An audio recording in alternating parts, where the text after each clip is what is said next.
নাটোরে কোটা সংস্কারের দাবিতে আন্দোলনকারীদের সঙ্গে ছাত্রলীগ ও পুলিশের দফায় দফায় সংঘর্ষের ঘটনা ঘটেছে। এতে একজন শিক্ষার্থী গুলিবিদ্ধ সহ ৫ জন গুরুতর আহত হয়েছেন।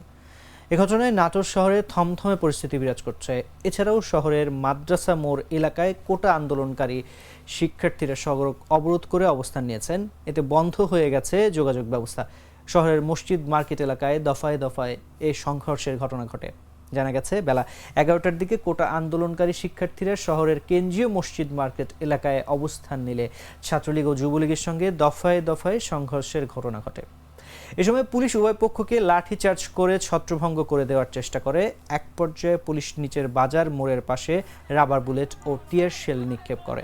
এতে কোটা আন্দোলনকারী শিক্ষার্থী রাহি গুলিবিদ্ধ হন এবং একজন পুলিশ পরিদর্শক সহ ৫ জন গুরুতর আহত হন।